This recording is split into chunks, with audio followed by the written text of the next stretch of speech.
Meu nome é Ellen, eu tenho 53 anos, moro em Joinville e sou decoradora. A minha história começa quando eu inicio um ciclo de sempre viajar para Portugal.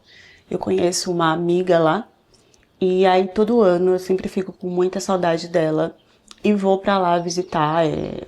Para mim foi uma surpresa porque eu achei que eu não fosse gostar de Portugal. E eu acabo tendo essa necessidade. E conforme eu vou fazendo essas visitas, eu percebo que todo ano o número de imigrantes aumenta. É como se, assim, tivesse mais imigrantes do que portugueses. E eu não sou contra isso, não, porque eu acho que os portugueses invadiram, né, muitos lugares e essas pessoas, tendo lá o direito de trabalho e qualidade de vida, meio que reparam a história, como aconteceu na história. E eu também tinha esse preconceito de falar com portuguesa. E aí, essa minha amiga trouxe uma outra ideia para mim sobre isso. Em uma dessas superlotações de imigrantes, veio um clã, assim, de indianos. E foi assim que eu conheci, que eu tive contato com o meu primeiro indiano. Ele simplesmente se encostou do meu lado. Começou papo sobre comida, sobre viagens, sobre lugares, isso andando, tá? Minha amiga de um lado, ele do outro. Minha amiga com uma cara um pouco desconfiada, eu super aberta a novas amizades. E ele foi me levando num papo. Ele tava muito bem vestido, tá? Ele não usava aquelas roupas bregas e nem simplória, não. Ele tava muito bem apresentado. E aí, acho que por isso que a minha amiga até deixou que eu continuasse a conversa. Eu lembro que ele me convidou do nada, assim, pra comer num restaurante um dia desses. Nós ficamos andando numa pracinha, assim, indo e voltando, e a conversa não acabava, tava super confortável. E eu fui gostando do jeito que ele foi ali levando o papo. Não mostrou nenhum tipo de interesse de se relacionar, mas parecia uma pessoa que queria fazer amigos. Eu perguntei pra ele por que ele estava em Portugal, né? E ele disse que ele tinha sido adotado quando era pequenininho e para uma família de portugueses e que ele se deu muito bem no lugar e hoje tinha grandes negócios por lá por causa da família, porque se fosse por ele sozinho, imigrante, ele nunca teria conseguido nada. E depois de tudo isso, ele me chamou para jantar. Quando ele falou o nome do lugar, que ele falou perto da minha amiga já abriu um olhão assim, porque era um dos restaurantes mais chiques da região ali, que eu não lembro mais o nome. E eu tive a ajuda daquela amiga que estava super desconfiada, então, assim, com roupa, perfume. Eu lembro que ela pegou coisas dela, tudo, para me emprestar, porque eu fui com uma mala de 10 quilos, que não tinha muita coisa, era só pro básico, então eu não tinha um vestido para um jantar num lugar desse, me arrumei toda, me emperequetei toda e fui. Esse homem não deixou eu encostar, assim, em nada para pagar, nem para escolher. Se teve ali uma leve discussão, porque ele meio que queria direcionar as coisas que eu comeria, que seriam todas mais de vegetal, nada de carne. Ele mostrou ser vegano, apesar de, tipo, não confirmar. Ele foi me envolvendo de um jeito estranho nesse jantar, que parecia que a gente já era um casal. Sem, assim, a gente não teve nenhum envolvimento. Nem ele tocar na minha mão, ele tocou. No meio desse jantar, ele disse que queria me mostrar a área de fora, assim. E me levou para essa área de fora e sem que eu esperasse, ele se ajoelhou. E aí eu parei do jeito que eu parei aqui agora com vocês e me mostrou um anel. Todo mundo que estava em volta olhou como se a gente já fosse um casal e que eu estava ali sendo pedido em casamento. E ele realmente ia me pedir em casamento. E eu, assim, envergonhada, eu me abaixei perto dele e falei baixinho, não faz isso, né? Levanta. Muito sem graça. E ele falando que não, eu não vou levantar, eu quero que você seja a minha esposa. E eu falando que não tinha sentido isso, que a gente tinha que ir com calma. E ele falando que para ele não fazia sentido ele continuar o contato comigo se eu não fosse a esposa dele. E ele ainda jogou uma coisa assim: você não vai me deixar aqui nessa situação, né? Você vai ferir ali a minha honra, a minha imagem, com todo mundo vendo isso e não aceitar. Ele não falou tudo isso, mas ele falou rápido, sabe? Tipo, você vai me deixar aqui nessa situação? E aí, lógico que todo o resto foi criado na minha cabeça, né? E aí o que eu fiz? Eu aceitei o anel, mas não aceitei, tipo, aceito casar com você, né? Eu peguei o anel, aceitei tudo, pra que não ficasse um clima muito estranho. Porque assim, as pessoas não estavam super perto, mas estava todo mundo observando o que estava acontecendo. Aí todo mundo aplaudiu e tal, e a gente voltou pra continuar o jantar. E ali eu já tava assim, tentando entender. Porque nesse dia, depois disso, ele me levou em outros lugares. E aí ele pediu pra sair comigo outras vezes. Eu deixei bem claro que a gente não tinha ali iniciado um noivado. E ele não quis devolver o anel, porque ele disse que uma hora eu iria virar a noiva dele e que pra ele eu já era isso, independente de eu ter aceitado ou não. E cada vez que ele me levava, o padrão financeiro aumentava. E eu ficava um pouco sem entender. Porque, sério, ele tinha uns dentinhos na frente que eram podres. Sabe aqueles dentinhos que são meio quebrados e amarelados, que tipo é bem podrinho?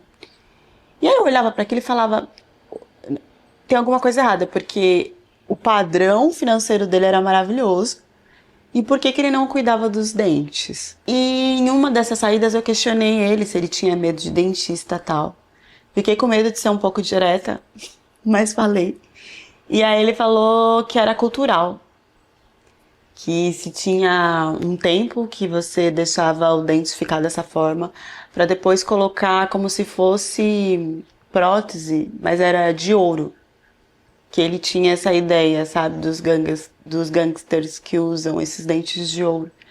E que aí você tinha que ter um tempo para fazer isso. Eu não conseguia chegar muito perto. Depois de um tempo que fui encontrando ele, parecia que o bafo aumentou. Ou eu não tinha percebido de início porque eu estava focada em outras coisas. Ou porque ele não tinha se aproximado tanto de mim. Mas era um cheiro assim de Mao Tse-tung, sabe? Parecia saindo mesmo do sarcófago, assim. E cada vez aumentava. Aí eu tive que, em um momento da viagem, falar pra ele. E foi bom pra eu medir como que seria a reação dele. Ele não ficou bravo. E aí ele começou a focar e escovar os dentes. E ir no dentista e fazer tudo direitinho. E até me perguntava se o cheiro de Mao Tse-tung tinha saído. Não tava. Ele levou assim, mas na brincadeira. O que aconteceu foi que eu achei que eu estava direcionando esse lance para ele entender que era só um romance passageiro. Só que na cabeça dele, eu iria mudar essa opinião até o fim da viagem e ia aceitar ser a noiva dele. Coisa que não aconteceu. E aí foi que o bicho pegou. Porque assim, ele queria saber se... quando que você vai voltar pro Brasil? E aí, como que a gente vai se reencontrar? E essa coisa toda. E eu falando pra ele que a gente ia encerrar ali. Nisso começou uma perseguição da parte dele, porque eu cortava a situação, mas ele não queria desaparecer. Como ele tinha ido me buscar em casa, ele sabia que endereço que era. Então ele mandava as coisas, ele aparecia lá na frente da casa da minha amiga do nada. Ele mandava mensagem. A ponto, ele me perseguiu mesmo, tá? Até eu entrar no avião para voltar pro Brasil. Nisso, eu bloqueava ele, ele aparecia com outro número e ele aparecia com o número de vários países, de vários lugares, eu não sei como é que ele fazia. E ele me tratava bem, ele queria cuidar de mim, mas eu não estava pronta para isso naquele momento. Eu lembro uma vez que ele chegou a fazer um texto assim, que eu acho que, sei lá, era umas 10 páginas.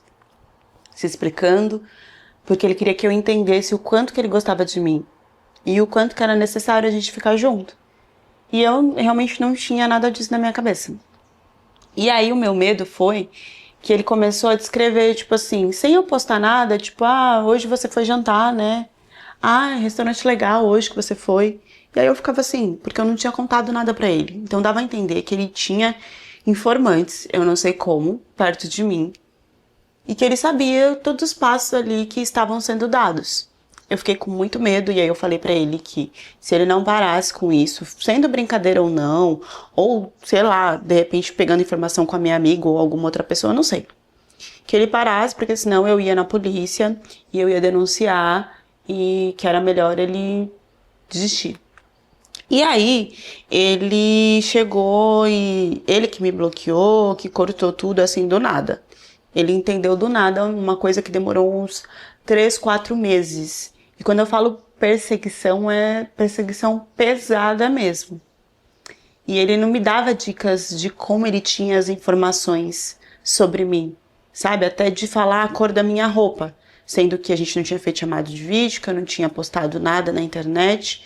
Então começou a ficar muito assustador. E aí, ele desapareceu. Desapareceu e eu comecei a ficar com outros caras no Brasil, a conhecer outras pessoas. E no Brasil, eu acho que eu cheguei com um ego gigante, porque esse cara tinha me tratado assim, sabe? Então eu tava muito poderosa, muito tipo, ah, eu que falo não, eu que decido. Só que aqui no Brasil a coisa foi muito diferente. Primeiro que os homens, eles já acabavam comigo pela minha idade. Então eram sempre perguntas assim, tipo, ah, como é que você se sente, né, nessa idade? Porque você deve estar muito cansada, porque não é todo mundo que se interessa por mulher mais velha. Teve um que chegou a falar até da textura da minha pele, que era um aspecto estranho e que deveria ser por causa da idade, que eu tinha que tomar mais água, que eu tinha que fazer meus exames de rotina. Ele soltava umas pérolas absurdas e só me queria mesmo pra ir pro rally rola e depois desapareciam. E antes do rally rola, falavam coisas assim que eu deixava passar ou engolia porque eu queria ali aproveitar o momento e ter a minha noite. Teve um cara que eu dei um fora nele na balada e ele me xingou assim, sabe, de velha, murcha, acabada, que não tinha como eu me achar tanto. Eu fiquei tão pensativa porque eu comecei a comparar, falei, nossa, eu fui super bem tratada em Portugal por um indiano e olha o que esses brasileiros estão fazendo comigo. E aquilo começou a ferir muito meu ego, a me deixar triste, a pensar, sabe, se eu queria me relacionar mesmo. Na verdade eu queria, mas não com homens desse jeito. E aí coloquei na minha cabeça que brasileiros eram assim, tinham problemas com mulheres mais velhas e que indianos, pelo único indiano, apesar de exagerado, me tratava de uma forma que eu me sentia poderosa. E aí teve um cara que ele chegou até a pegar dinheiro sem eu perceber, em uma noite. Eu fui ficando muito triste e ao mesmo tempo eu fui sentindo muita falta do indiano, que eu nem sabia o nome dele, porque era um nome estranho e ele tinha falado rápido. E eu fui colocando na minha cabeça de tentar informações para achar ele em algum lugar. E aí eu fui sonhando com ele. E quando eu vi, eu tava com saudade. Eu queria voltar de novo. Até porque defeitos que eu tinha colocado nele, ele tinha tentado resolver para que eu me sentisse bem. E aí eu comecei a sonhar que eu ia encontrar ele na internet de novo, por algum tipo de contato. E nisso eu comecei a procurar em grupos de indianos, imigrantes, indianos que morassem em Portugal. Falei com um monte de gente e tentando achar. Eu só sabia Irrete, era a única coisa que eu lembrava do nome, Irrete. Aí eu digitava isso na busca para achar pessoas. É uma coisa assim que eu não sei explicar pra vocês o quanto que eu viajei na batatinha e na minha cabeça eu ia encontrar esse indiano. Até que eu recebi uma mensagem de um indiano, sem foto, com Irrete no final do nome. Não tinha a localização dele, mas a mensagem que ele me mandou, de tão desesperada que eu tava de encontrar o outro, eu assimilei que era o outro sem que ele me falasse que era o cara de Portugal. A primeira frase que ele me mandou era: eu te procurei todos esses meses.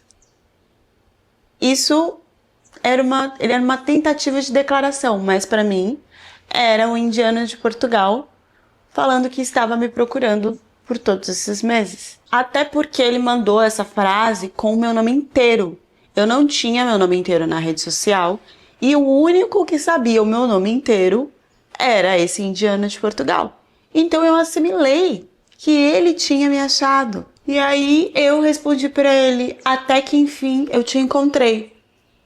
E ele: ah, então você também estava me procurando? E olha só, ele estava falando no início de uma conversa. E eu assimilando com a minha experiência passada. Nós começamos a trocar textos sobre várias coisas. E eu fui me apaixonando loucamente por esse homem. Porque a cada resposta dele, eu via que ele ia me tratar muito bem. Diferente dos outros caras. E ele nunca tocava no assunto de dinheiro, ele sempre perguntava se eu precisava de alguma coisa. Só que assim, em nenhum momento eu toquei, não sei porquê, em nenhum assunto de Portugal. E eu não tinha a foto dele. E aí quando ele, depois de uns meses, que ele falou: nossa, a gente já tá muito conectado e eu preciso do número do seu WhatsApp. E aí eu falei: não, então me passa o seu número, que ele me passou o número dele. Eu vi que não era um número de Portugal, que o código lá do país era da Índia. E aí eu pensei: será que ele voltou para a Índia? Mas ele era adotado, ele tinha grandes negócios em Portugal, não tinha por que ele voltar. E aí quando eu adicionei ele, que eu vi a foto do WhatsApp, eu entrei em choque, porque não era o mesmo indiano. Só que eu já estava muito envolvida e querendo, sabe, ter mais coisas com esse indiano. E aí eu olhei e falei: nossa, eu preciso contar pra ele, porque ele precisa saber a verdade. Então eu expliquei tudo: olha, eu conheci um indiano em Portugal e aconteceu tudo isso, e eu achei que eu tava conversando com ele, eu jamais daria essa entrada pra uma pessoa que eu não conhecesse. E ele ficou encantado com a história, ele não ficou bravo, e disse que entendia, mas que queria saber verdadeiramente se isso que a gente tinha trocado, se era real, mesmo eu sabendo que ele não era o cara lá de Portugal. E ele fez questão de me perguntar se eu tinha ido até os finalmente com esse cara de Portugal. E aí eu menti, né? Eu falei que não. E ele falou então que a gente devia fazer uma chamada de vídeo para se olhar nos olhos. E que quando a gente se olhasse olho no olho, pelo vídeo, online, a gente ia saber se isso era verdade, se era amor. A primeira chamada de vídeo, eu olhava para o olho dele e respirava fundo. E ele olhava no meu olho e respirava 2 vezes mais fundo. Eu lembro que a gente ficou uns 3 minutos em silêncio. E eu não sabia o que falar para ele, porque eu tava me sentindo muito apaixonada por aquele homem. E ele falou então que era melhor a gente desligar e conversar depois. E eu fiquei assim: mas por quê? Eu achei que, sabe, ele ia se declarar, porque nos olhos dele passava que ele estava sentindo a mesma coisa que eu. E ele simplesmente desligou, e naquele dia ele não falou mais nada. E naquele dia eu não consegui fazer mais nada. Eu consegui tomar um banho, e aí no banho eu fechava os olhos e eu lembrava do olho dele. E quando eu vi, eu tava horas e horas no banho, assim, com o olho fechado, com a água caindo, lembrando do olho daquele homem, de um jeito, porque ele era... Ele falou, né: eu sou humilde, eu não tenho nada a ver com esse cara de Portugal aí, que você tá falando, então eu acho que você não vai sentir a mesma coisa por mim por causa disso. Mas o olhar dele, ele passava uma simplicidade, e tudo isso, gente, sem ter falado nenhum oi no vídeo online. Sim, ele não falou nenhum oi. A gente permaneceu em silêncio. Tudo que a gente falava era pelo olhar. E aí eu só queria muito que ele entrasse em contato comigo de novo. Porque eu achava que eu mandar mensagem ia ser um negócio meio que estranho. E aí no outro dia a gente já tava conversando normal e agora pelo vídeo. Ele me contou a história dele, me contou que a família dele era uma família que se juntava entre si, então o primo casava com o primo, tio casava com o tio. Essa coisa que não é normal aqui, mas parece que em algumas regiões da Índia era bem normal.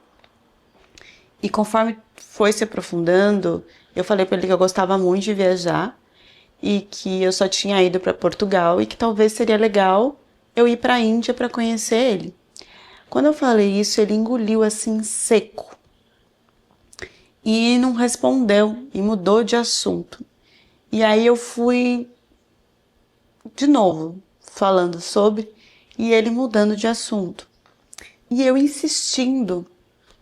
E eu questionei, falei, por que você tá mudando de assunto quando eu falo de te conhecer ao vivo, de ir pra Índia? E ele falava que, olha, eu acho que você não vai gostar do que você vai ver. Porque ao vivo eu sou muito diferente do vídeo. E aí eu lembro que eu falei, mas o que pode ser tão diferente? Assim, eu tô te vendo, né? Sei lá, me fala. E eu fui ficando muito curiosa, porque ele sempre deixava um mistério no ar. Eu não sabia se era... Sei lá, eu comecei a perguntar. Você tá falando, é financeiramente? É a sua família que não vai gostar?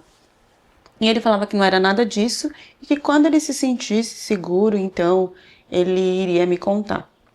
Eu lembro que nós conversamos por um ano e meio online. E um belo dia, eu conquistei a confiança desse homem. A ponto dele ligar a chamada de vídeo e falar, agora eu vou te mostrar por que eu sou diferente. E ele levantou e começou a andar, tipo assim, meio que mancando.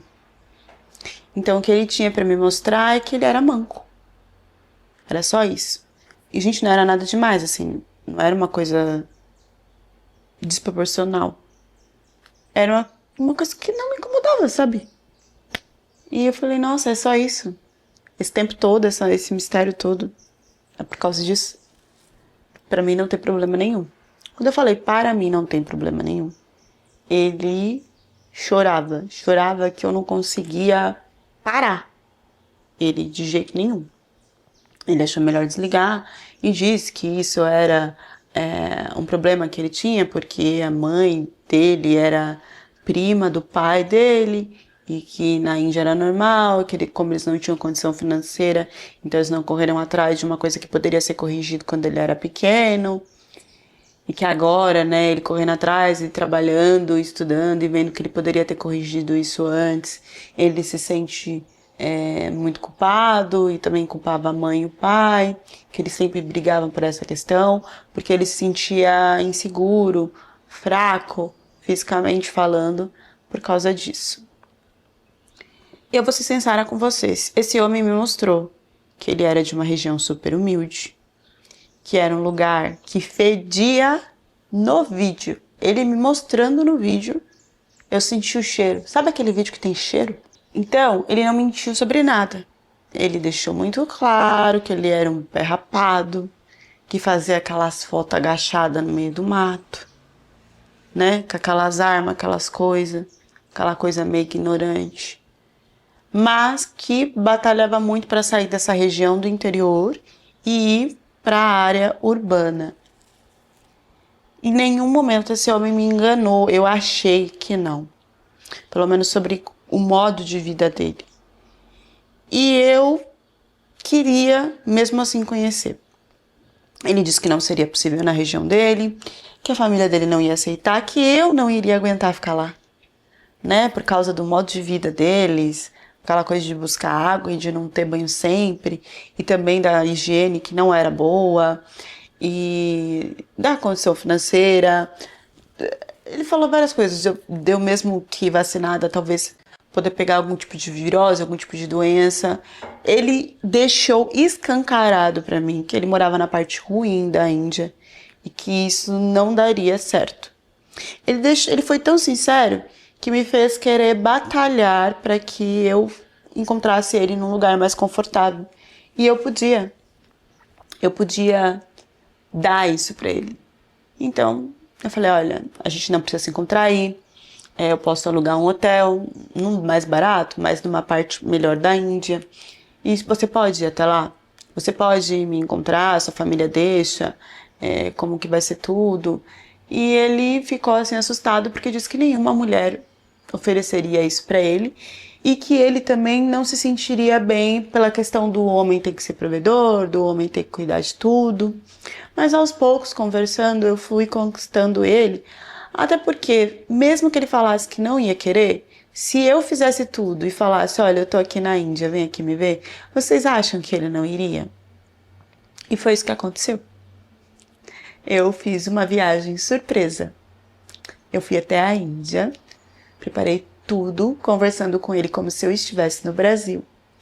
E em um exato momento eu mandei a foto do hotel e tudo e falei, vem pra cá pra gente se conhecer. No primeiro momento ele ficou petrificado, depois ele falou que iria sim, mas que não entraria no hotel porque nós não poderíamos ter nenhum tipo de relação. E ele foi, a gente conversou, foi um encontro maravilhoso. Eu senti que era ele mesmo o homem da minha vida. Eu senti a ambição que ele tinha de querer trabalhar, estudar, tudo.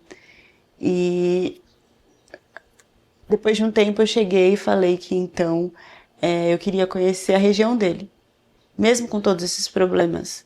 Eu tinha curiosidade de viver uns dias lá, de entender como que era tudo. E ele falou de novo que não poderia por causa da família dele, que isso só poderia acontecer depois que a gente estivesse casado.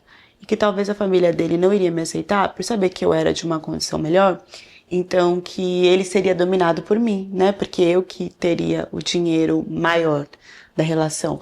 E que o homem não pode passar por isso lá, então que eu jamais aceitaria viver nas condições que ele tinha.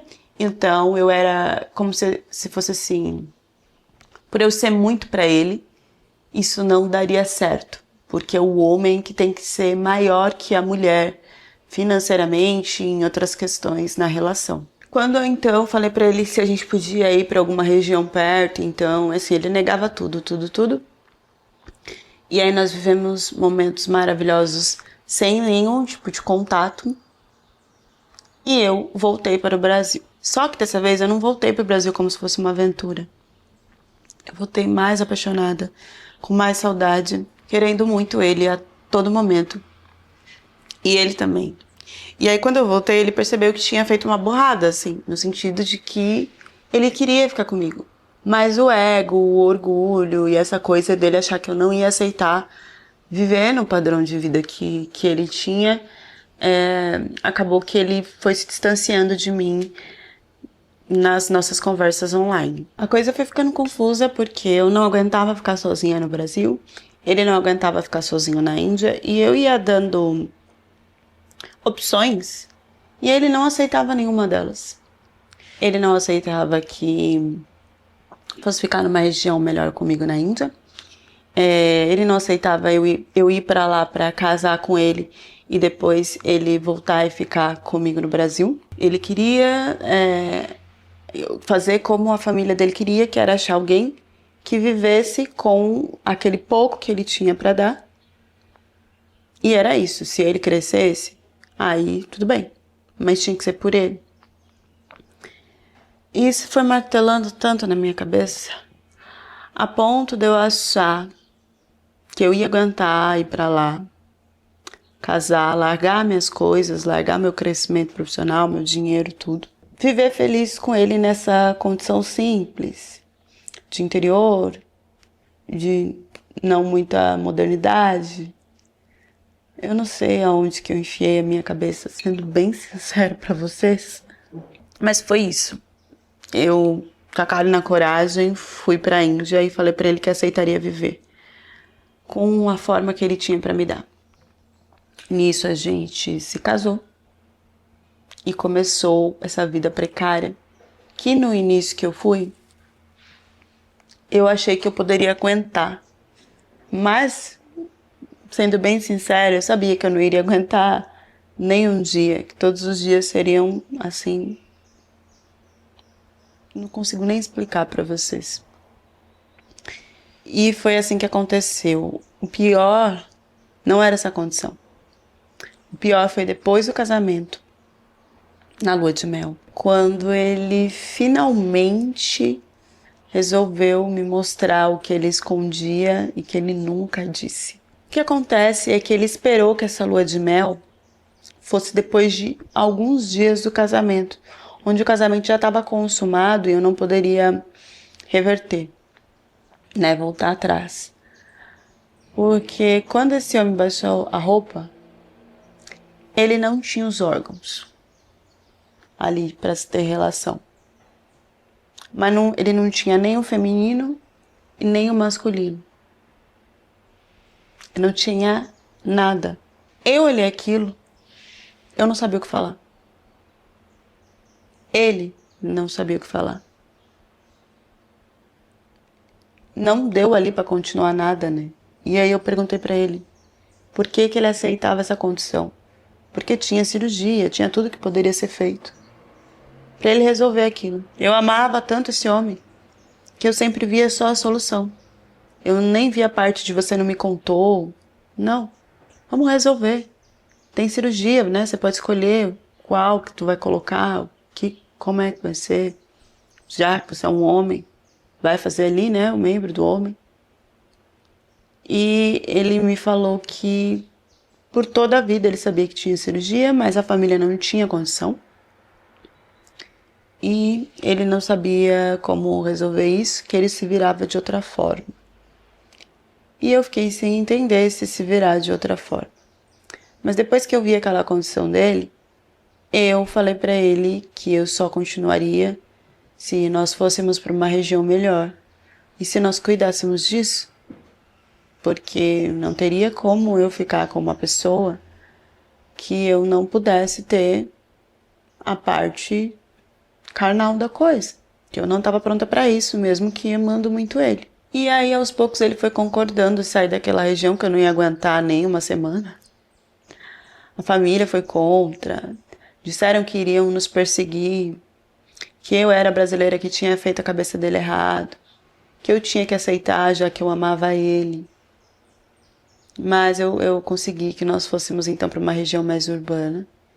E que depois, se não desse certo, porque para mim, minha cabeça na Índia não era um bom lugar para se fazer esse tipo de cirurgia e tal, nós poderíamos, assim que conseguisse a documentação dele, ir para o Brasil e resolver lá, né? A situação começou a ir por água abaixo, porque quando eu mudei para uma região mais urbana, ele vinha com esse fogo pra cima de mim, e eu ficava sem graça, porque depois que ele tirasse, não tinha o que fazer, a não ser comprar, né, alguns brinquedos, algumas coisas, que eu tinha muita vergonha, porque eu não conseguia tirar o olho ali, né, daquela região. E ele falou que ele era homem, e que ele ia fazer de um jeito que eu ia gostar. E aí eu me via como uma aberração tudo o que estava acontecendo, mas eu deixei porque ele falou: confia em mim, eu sou homem e eu vou te fazer mulher. E nisso ele veio com a ideia do pé, de usar o pé. Tinha outras formas normais de fazer, mas ele começou a exigir que fosse com o pé. E mais uma vez, eu comecei a ceder uma coisa que era muito estranha. E que aos poucos, mesmo a gente estando numa parte mais moderna, ele não tinha higiene. E nas unhas dos pés a coisa era pior ainda. Porque não se lavava, não se cortava. O pé tinha outras questões também. E ele queria aquilo em mim. Eu disse que não estava me sentindo bem. Mas ele se sentia bem e me tratava muito melhor quando tinha esse tipo de relação. Então eu fui me silenciando e aceitando uma coisa que eu não sei, hoje eu não sei como que eu aceitei aquilo. Eu fui ficando muito mal, fui tendo, lógico, que intercorrências na região, por causa que não se tinha higiene nenhuma. E cada vez ele forçava e queria mais, e mais fundo, e mais tempo, e já agia como se aquilo fosse um membro dele. E eu falava de ir no médico, de fazer a cirurgia, de buscar, e ele não queria saber. Ele sentia homem e disse que sentia prazer dessa forma e que não iria sentir prazer colocando uma coisa que não era dele, sendo que ele poderia se sentir bem usando o próprio corpo e que eu, como esposa dele, tinha que aceitar. Isso foi virando uma bizarrice tamanha, porque ele não queria tomar banho, não tinha higiene, queria usar um pé depois dos pés. E eu não conseguia sair disso. Eu virei e falei pra ele, uma vez que eu tava cansada, que eu iria voltar pro Brasil e que ele me seguisse se ele voltasse comigo pro Brasil pra fazer exames e pra buscar uma cirurgia pra resolver. Senão eu não queria mais ele na minha vida, porque eu não tava me sentindo bem. Eu não parava em casa. Eu parava só em hospital. Era bactéria, era exame, era antibiótico que tinha que tomar, era pomada que tinha que colocar. E não se fazia sequência da pomada, porque ele vinha querendo relação, ele não respeitava nada. Nisso, né, quando eu voltei, ele deixou eu continuar com o trabalho home office, que já não era mais meu trabalho de decoração. Então não era ele que dava o dinheiro, ele ainda vivia do meu dinheiro, né? Eu fazia tradução, eu fazia tudo que eu pudesse ali para ter o dinheiro pra gente viver. E eu falei que a última economia que eu tinha seria para voltar pro Brasil e que se ele quisesse ainda que eu perdoasse ele de tudo que eu tava passando, seria dessa forma. E ele aceitou. Só que chegando no Brasil, quando a gente chegou na minha casa, a primeira coisa que ele fez foi me amarrar. Me amarrar e continuar com essas bizarrices. Ele disse que levaria comida para mim, que eu não precisaria sempre tomar banho e que me usaria dessa forma. E eu estava em uma fase de tratamento lá, né, na minha região, já por intercorrência da nojeira que era antes. E eu tinha que continuar esse tratamento. E esse homem começou com esse absurdo de me prender no quarto. E eu, sem pensar, gritava, pedia ajuda, até vizinhos aparecerem, até a polícia aparecer. E eu fiquei com pena quando a polícia apareceu. Eu disse que era só uma briga de casal, mas que nada mais forte tinha acontecido. Porque quando ele ouviu o barulho e tudo, né, ele me soltou, pediu desculpas antes da polícia entrar e disse que não faria mais. E eu acreditei. Depois que a polícia saiu e tudo, ele disse que eu tinha arrumado um jeito de pedir, de chamar a polícia, que a culpa tinha sido minha, que eu tinha gritado e que ele não queria mais nada disso. Agora era ele que não queria mais nada disso. E vocês acreditem ou não, ele pediu divórcio. Ele pediu divórcio, claro, querendo metade dos meus bens. Lembra que ele era o provedor, que ele queria viver num lugar simples? Ele exigia e aceitava o divórcio se tivesse metade dos meus bens. E foi assim que eu perdi uma parte dos meus bens. Porque era melhor me sentir livre dessa bizarrice que eu perdoava e que quando eu vi ele estava fazendo de novo. Perdendo um pouco do meu dinheiro do que vivendo isso, sabe? Eu morava no hospital, gente. Ou eu tava no hospital ou eu tava com o pé desse homem dentro de mim. Então, eu vi lá, nem briguei, nem confrontei o que seria melhor para um pro outro. Meu desespero era assinar o divórcio se esse homem desaparecer. E ele não voltou pra Índia não, tá? Ele ficou no Brasil. E fiquei sabendo que depois de uns meses ele estava conversando com uma outra brasileira. Que com certeza não sabe da condição dele. E que com certeza vai passar por muito mais do que eu passei, porque eu vi que ela tinha uma condição financeira bem melhor que a minha. Se vocês me perguntarem como é que eu fico até hoje com essa situação, eu não sei explicar. Porque até hoje eu tenho um pesadelo. Até hoje eu não consigo nem tomar banho lavando a minha região sem ter algum tipo de aflição ou de aversão sobre. Eu não tenho mais nenhum contato com ele e também não tenho mais nenhum contato com ninguém. E se puder não me tocar em situações de banho e tal, eu também prefiro. Agora é a Leca atriz falando, tá, gente? Que loucura, né?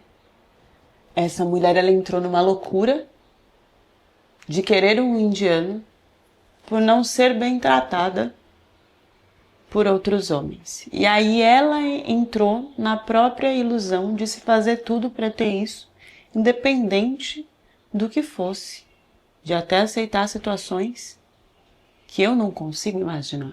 E depois ela, na verdade, ela percebeu, né, que o problema de tudo era estar com esse homem e que aceitava de tudo para não estar mais com esse homem. Ela não teve força nem para lutar pelo próprio bem material que ela tinha conquistado. Ela teve força para viver tudo que ela queria com esse homem, mas não teve força para batalhar por aquilo que era realmente dela. E aí fica o questionamento: até onde nós corremos atrás de conquistar coisas, nesse caso era um parceiro, que não são nossas? E até onde nós deixamos de pôr energia nas coisas que já são nossas, para que elas cresçam? Deixem as reflexões de vocês nos comentários e até a próxima história do canal.